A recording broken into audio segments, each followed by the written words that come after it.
Hello my friends, it's Laura. Welcome to the start of a new reading vlog in which I let authors' blurbs choose my TBR. So there's a couple of things that I'm hoping to gain by doing this.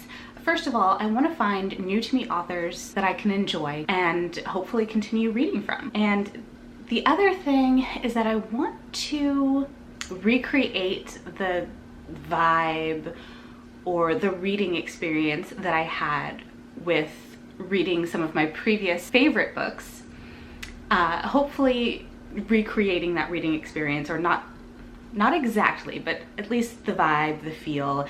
So to my knowledge, when it comes to authors blurbing other authors' books, I think that those authors that blurb those books write in a similar genre, at least, or have a similar style or vibe, I'm gonna use that word a lot, to the author's book that they're blurbing, if that makes sense. So I thought, why not look at some of my favorite books from last year, look at the authors who blurbed those books, and then read some of their books to see if I can also enjoy their writing. So that is what we're going to be doing this week.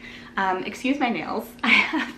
I painted one hand, and then when it got time to paint my right hand, I was like, nah, I just can't. Plus, I'm right-handed, and I'm having like a pain flare-up on my left side currently, so I just couldn't, I didn't have a steady enough hand to do my right hand. So left hand's painted, right hand's not. Just ignore it. Anyway, so here's the thing that I did. I chose 3 books from last year that were some of my favorites, books that I gave 5 stars that I really enjoyed. I chose 3 books that are very different in genre, in style, and in vibe. So the first one I chose was A For Aunties by Jessie Q. Sutanto. This was a 5-star book for me. I read it last year, and it's just the most fun book I have ever read, to be honest with you. It is so hilarious. It's so much fun. It's so hilarious. It was one of the best reading experiences that I had, so I really wanted to try to recreate that feeling. And I know that I'm probably not, this is such a unique book in that I've never read a book with this particular premise before. I've never read a book that just had me dying laughing. I had a huge smile on my face the entire time. I know I'm not going to get anything exactly like this, but I wanted something in a similar vibe. I wanted something upbeat. I wanted something happy. I wanted something that's going to put a huge smile on my face. So this book only has 1 author blurb, and it is right down here. I don't know if you can see on the bottom of the book, and it is by Emily Henry, who is an author that a lot of people seem to really love. I see a lot of people reading her books here on YouTube. I see a lot of people really enjoying her writing. So I thought, why not give Emily Henry a try? So she says about this book, utterly clever, deeply funny, and altogether charming, this book is sure to be one of the best of the year. Emily Henry, and it says New York Times bestselling author of Beach Read. So obviously I went ahead and purchased myself a copy of Beach Read by Emily Henry. And we're gonna see if this gives me a similar vibe to A For Aunties. I have already started this. I am about 128 pages in, and I have to say, it's not giving me those vibes. It's not giving me similar, just like happy vibes. In this, we are following January. January is an author, a pretty successful one. She writes romance slash women's fiction, and she is kind of fallen on hard times at the moment. Her father recently passed away, which of course is very difficult on its own, but then at the funeral she finds out that her father had been having an affair with this woman for a while, and she never knew about it. Her mother knew about it but never told her, and so she has to deal with the grief of losing her father, but then also finding out that her father was not who she thought he was. And so her father ends up leaving her this beach house, which was kind of his little like, you know, adultery love shack. And she is like kind of broke. She's desperate for money. So she moves there because it's really her only option at this point. She can't afford to continue living in her New York apartment. So she moves to the beach house, and with the plan to like pump out this book so that she can get it sold, so she can get some money, she can get her life back on track. She's also recently broken up with this guy that she was going out with since college, and so that's really a big thing.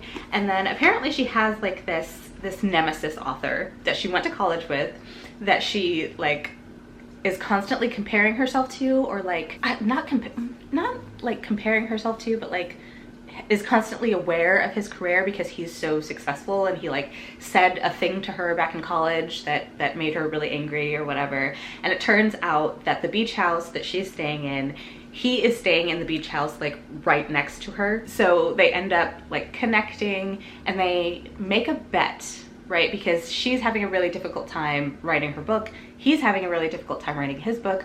And they write in two very different genres. So she, like I said, writes women's fiction, romance, and he writes very serious, very sad literary fiction. And so they make a bet to write in each other's genre. He is going to help her out with research as far as what he usually does for research in his books, and she is going to like take him on these series of dates, but not dates because they're not really together, on like meet cutes and research that she does for her romance novels. So that's kind of what the story is about. They've currently started this experiment. That is where I am in the story. I feel absolutely nothing. I feel absolutely nothing for either of the main characters. We don't know much about, what's his name? Everett. Augustus Everett.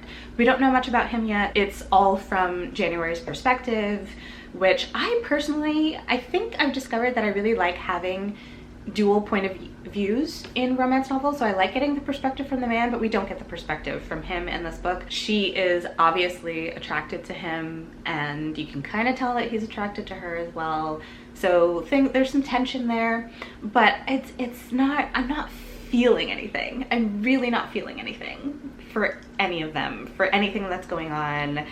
There's a little bit of interesting banter, but I'm not feeling that either. I'm just not feeling anything. So this is not in any way a similar experience to A For Aunties so far. So this might have been not a good choice, but it was the only choice that I had. So I'm gonna continue reading this. I'm probably gonna end up finishing it today because it is a very, very quick read. So I'll probably end up finishing it today and giving you my thoughts, and we'll see how it goes. Hello, my friends. I have just finished reading Beach Read by Emily Henry. It's hard to describe my feelings for this because I think when I first started reading this, I told you guys that I wasn't feeling anything. And I really wasn't. And I didn't understand why, because I really enjoyed Emily Henry's writing. I really enjoyed, well, not so much enjoyed, but I related to January as a character. She's very much this person who has always believed in happily ever afters. She's always had this optimistic view on life and knew deep down that everything was always going to work itself out. And then she kind of gets disillusioned from that because of not only her father dying, but her finding out that her father was having this affair. She felt like her father was this person that she just didn't know anymore and would never have the opportunity to know again because he passed away. So I related to that. I really, really did. But I still just didn't care about either of these characters one way or another. And I was bored. I was bored through 80% of this book. And it wasn't until we got to the last 20% that I was invested. So that's a lot of book to read without feeling anything, right? So I once I got to that 80% mark, I fully believed that this was going to be a 2-star book for me. And then we got to the letters. If you've read this, you know what I'm talking about. The letters from her father. And I cried. Listen, I'm still very emotional right now. And I also had a very fraught relationship with my father before he passed away and didn't get the chance to work things out with him. And like that was it for me. Okay, I was so emotional, I was so invested, and like there's a scene in here where she confronts, or not, she doesn't confront, but her like father's mistress confronts her. And that was like so emotional, and like I was in it. And then after that, after the letters, I was invested in their relationship in January and Gus Everett, I don't know what to call him. But honestly, that did it for me. that did it for me. And I love her writing. I think what the problem is that I was looking for something that was like this, right? The whole point of reading books based on author blurbs of my favorite books was to find a book that was a similar style, a similar vibe. And so I wanted this to be this light, fluffy romance, and it just wasn't. It just wasn't, and that's not the book's fault. That's totally me projecting and wanting something, because I have been through an emotional roller coaster this year so far. And even like in my personal life, but even with the books that I'm reading, have been so emotional. And I'm like, I can't handle it anymore. I just need something light and fluffy and easy to get through. And that's what I was hoping that this would be. It didn't turn out to be that way. And I think that if I read this, if I reread this, or if I had read it at a completely different time in my life, or even a different point in the year, honestly, later on, I would have really enjoyed this, and this probably would have been a 4 or 5 star. That being said, I ended up giving this a 3 or a 3.5 star rating. Like I said, loved the writing, came to appreciate January as a character and the main love interest, and what was going on in the background besides the romance. The romance was fine. It was fine. It didn't really do anything for me, but the things that were going on with January's personal life and her feelings towards her father and all of that is what was incredible about this book. So how did this first experience go? So 2 things I wanted. I wanted to find a new author that I could enjoy and read more from. I did that. I definitely will read more from Emily Henry in the future, and I'm excited to do that. I'm excited to check out more of her backlist. I don't know what other things she's written, but I will definitely be looking into that.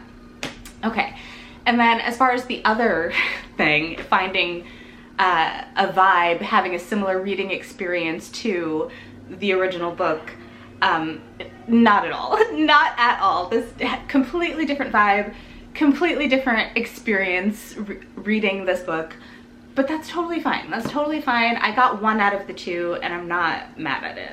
So 3 stars for Beach Read, and like I'm not even mad at it. Like, it wasn't a bad book by any means. It was incredible.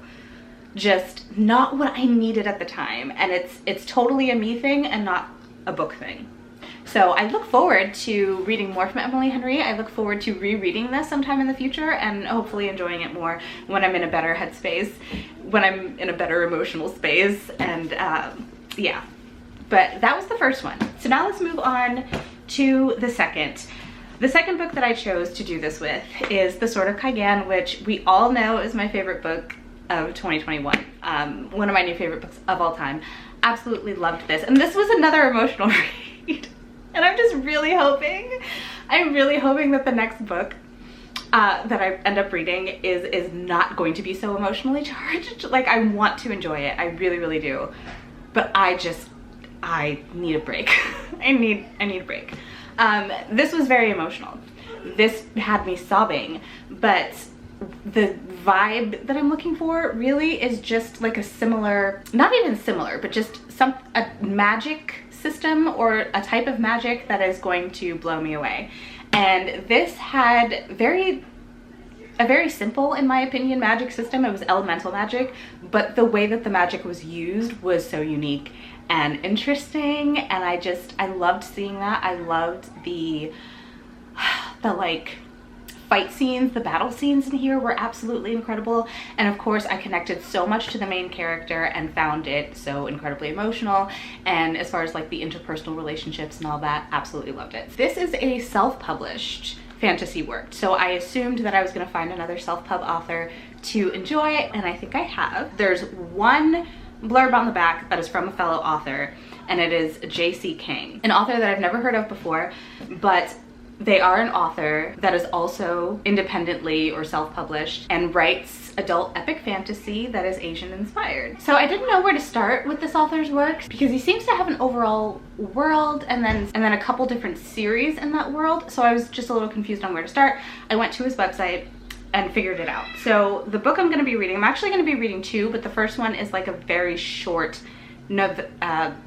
short story novella type thing. It's only like 35 pages, and he said to start there, which is kind of like a prequel or introduction to this world, and then move on to this book, which is Songs of Insurrection by J.C. King. This is the first book in, well, actually, oh yeah, the Dragon Songs. Okay, it's the first book in the Dragon Songs saga, which is part of the Legends of TBR novel.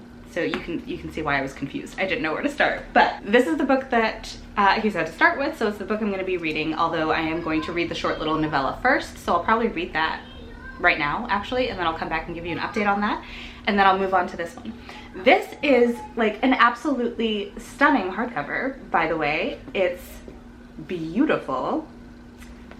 I think that cover is absolutely gorgeous, and it makes me really excited about the contents of the book. I don't know how to tell you what this is about, but once I start reading it, I'm sure I'll have a much better idea. Good morning, friends. It is the next day. So I did manage to finish that novella yesterday, which was Prelude to Insurrection. I think I mentioned yesterday that it was like 35 pages. It's more like 74 pages, so a pretty good size novella. And for such a small amount of pages, I was actually really impressed with the story. So we're following Jia, who, and I'm sorry if I pronounce names wrong, she is half elf, and she is like this assassin spy for the emperor. She goes on this mission to kind of see what's going on in this particular area. So, and obviously I don't want to say too much about it because it is so short, but I really liked it. I really liked our main character.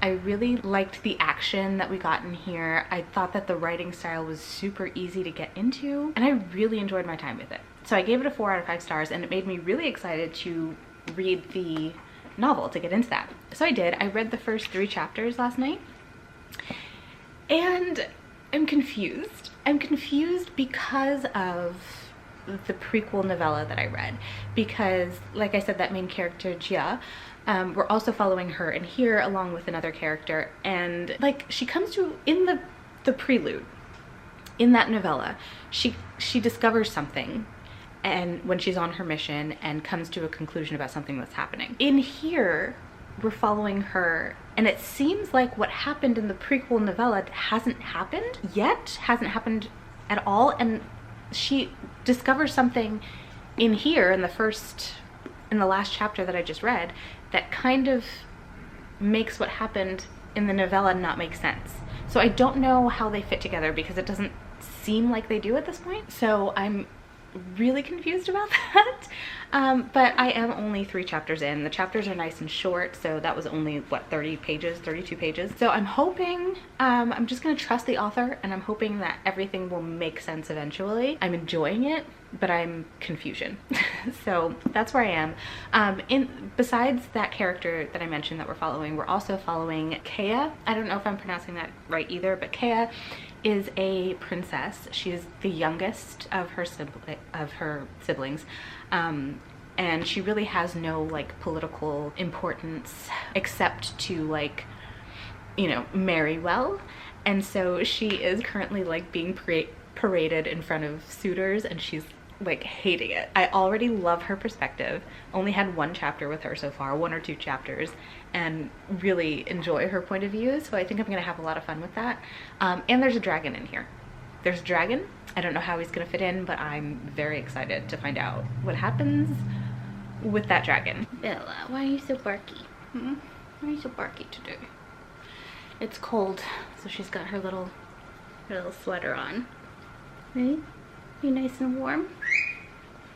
Okay, so it's been a couple of days since I last spoke to you. I was planning to take a break from doing this vlog and film a different vlog over the weekend for Valentine's Day and read some romance, and it just didn't work out. I wasn't feeling the best this weekend. My daughter wasn't feeling the best this weekend, so yeah, it didn't happen. But I did manage to finish Songs of Insurrection by J.C. King. So yeah, this book was interesting. It started off okay, and I really thought that I was going to enjoy it. But reading this book, actually made me go back and change the rating of the prequel novella from a 4-star to a 3-star. Okay, so what did I like about this? Anything? I like the magic. So basically the magic in here is based on art. So humans are able to perform magic through the arts. So through singing or dancing or whatever form of art they can do, they can produce magic from it. And I thought that that was a really interesting concept. This whole book was a very interesting concept that just didn't get executed well, in my opinion. So we're following 16-year-old Kaya, who is the princess. But she is not about that. She does not want to get married at all. All she wants to do is play her music. She's a musician, and she's hoping to reawaken this ancient art of dragon singing. And it seems like she may have the potential to do that. And then we're also following Jia, who is a spy. She's a spy for the Emperor. She's part of this mythical, legendary group called the Black Clan, the Black Lotus? I forget what they're called, honestly. But everyone believes that they're just a myth, that they don't really exist, but they actually do. And Jia is part of that, as well as Tian, who is her partner. Like, they work together. I originally thought that I was going to absolutely love being in Kaya's perspective because she is very funny.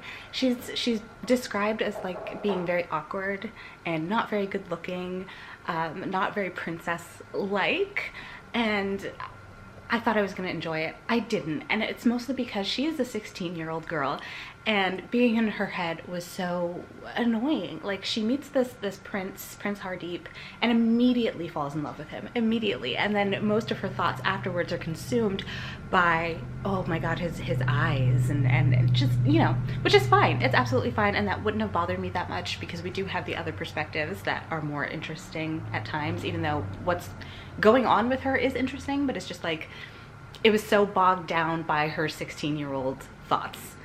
Okay, which again wouldn't have been a deal breaker for me, but these other two things definitely were. So Jia, who is the half elf, she is, because of her elf blood, she is perceived as she looks like a 12-year-old girl.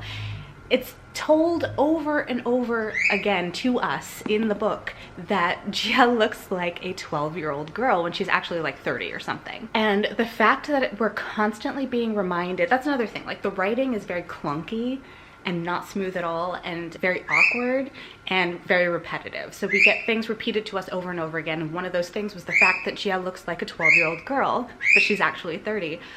But for her looking like a 12-year-old girl, she was constantly over-sexualized and like catcalled, and I'm just shocked. Like, and I looked up reviews. I didn't read a ton of them, but like no one else mentioned this in their reviews, that like this 12-year-old looking girl, and she's constantly like hiding her ears because she doesn't, you know, want everyone to know that she's an elf, is constantly being sexualized. And it just felt so awkward. I understand that she's actually 30, but to all of the men that she comes into contact with, she looks like a 12-year-old girl. Why is she being sexualized like this? It was so uncomfortable to read, and it really got to me. Like, really, really, really. And then what's worse is the fact that this is taking place in a specific like historical period of time, right? And there's rampant misogyny and racism, which is fine, okay? Makes sense. Very patriarchal society. However, like, none of that is discussed or challenged, ever. Nothing is ever discussed or challenged. In fact, our main character, Jia, is like pretending to be someone else while she's spying, and they ask her, she's on the deck of a ship, and they ask her if she saw anyone else.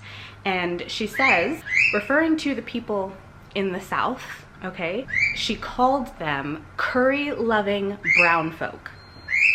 And that was the last straw for me. That was, I mean, come on. First of all, I get that she was pretending to be someone who would have that amount of racism towards these Southerners, but at the same time, was it necessary? It really wasn't. Not in the context of that scene. And it was also not challenged at all. Do you know what I mean? Like, it felt gross. You guys, I gave this book 1 star. I gave it 1 star. This is my first 1-star book of the year. I don't even think I gave a book 1 star last year. Like, it's been a while since I've given a book 1 star. I did not enjoy this. And like I said, like the concept of this, really good. There's like a twist at the end, like it was a good twist. Great concept, very poor execution. I'm not happy with the level of just like racism and misogyny and the words and insults that were used. It just made me feel really uncomfortable. And I didn't appreciate it.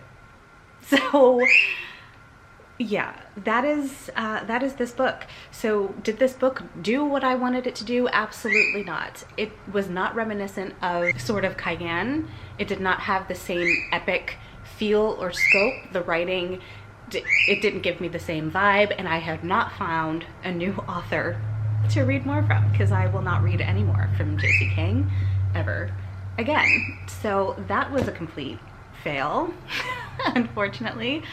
Oh man, I had thought that this video was gonna go so much better. But anyway, we still have one book to read. Hopefully this one will be better. And I inadvertently chose like a pretty popular book. This was a lot of people's favorites of the year last year.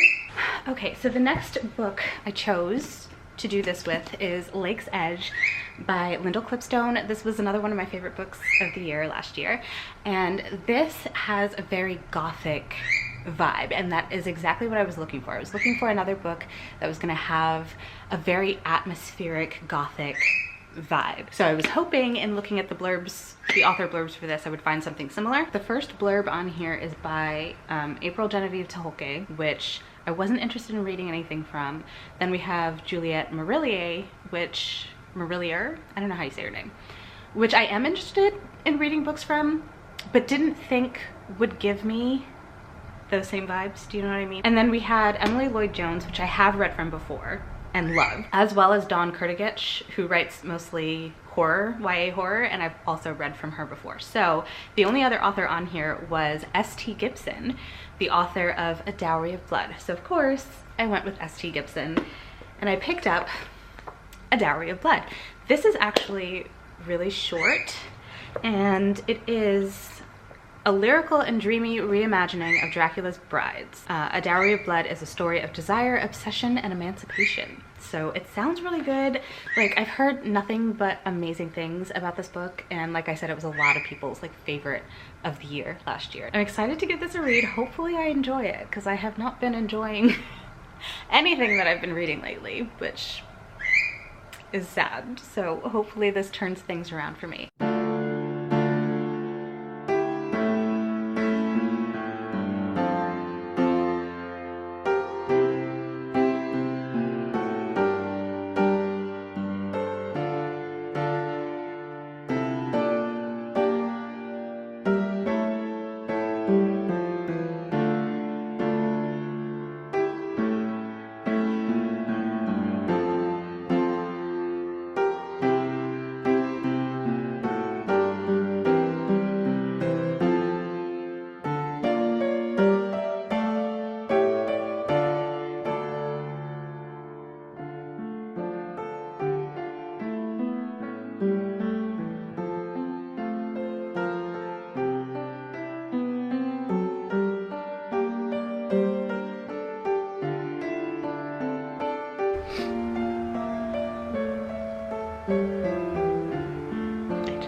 You probably saw from my last clip that it made me very emotional. This was absolutely amazing. I don't know if I actually explained what this is about, but we're following Constanta, who is one of Dracula's brides, and this is told in a letter to the unnamed Dracula after she has killed him. And it's really just about their lives, the other people he brought into their marriage, and the abuse that she dealt with for centuries of their lives together. The story is really about abuse and about how difficult it is to break the cycle of abuse, and it is amazingly written. It is absolutely gorgeous. Just every line, every page of this was just perfection. and it made me very emotional. The way he was so emotionally abusive and manipulative, and also just like the family that she creates with Dracula's other brides and husbands, was beautiful. It was so beautiful. And I'm just gonna sound like a broken record because all I can say about this is that it was absolutely beautiful. It was stunning. I love this. 5 out of 5 stars. I thought this was incredible, and it's so short and it does so much in so few pages. I thought it was absolutely brilliant, and I give it 5 stars. So as far as it having a similar vibe to Lake's Edge, I don't think so. I mean, they're both similar in that they're both gothic stories, both gothic fantasy. This is definitely much more darker than Lake's Edge. So in that way, they have a similar vibe, but not exactly the way I wanted it to, which makes sense, and that's absolutely fine. But have I found a new author that I will now read absolutely everything from? Yes, that was a success. This was probably the only success in this video. Let's go through all the books I read. I started with Beach Read by Emily Henry. I picked this up because Emily Henry blurbed Dial A for Aunties. Did not have similar vibes. Will I read more from Emily Henry? I think I will. I liked this well enough, but I think it was mostly my mood at the time of reading this that just made me not like it, because I was expecting something light and fun, and this was not light and fun. So there's that. I ended up giving this a 3 out of 5 stars. Then I read Songs of Insurrection by J.C. Kang, who was an author that blurbed one of my favorite books of all time, Sword of Cigan. These were not similar in any way, shape, or form, besides the fact that they're both adult, Asian-inspired epic fantasy. This was a 1 star for me. I absolutely hated it. I was offended by it. No. So no similar vibe. Not an author that I will probably ever read from again. So this was not a success. 1 star. And then of course, finally, A Dowry of Blood, which I read because of Lake's Edge. And actually, looking at the back of this, Lyndall Clipstone, who is the author of Lake's Edge, blurbed this book as well. Absolutely love this. 5 out of 5 stars. So that was the vlog, you guys. I had one 1 star, 1 3 star, and 1 5 star. Quite the range there of enjoyment, but I still had a really great time with this vlog. I would definitely consider doing this again. I think it was really fun, and it was a really interesting way to pick my TBR and also find new authors that I haven't read from before. So the experiment itself was fun. The reading experience for some of these, not as fun, except for this one, which was incredible. But yeah, that is gonna be it for this vlog. I hope that you enjoyed. Talk to me down in the comments. Let me know if you did. Let me know if you've read either 3 of these books, what you thought of them. I love hearing from you in the comments. But that is gonna be it from me today. So if you enjoyed this video, don't forget to give it a thumbs up, hit subscribe, and I'll see you in my next one. Bye.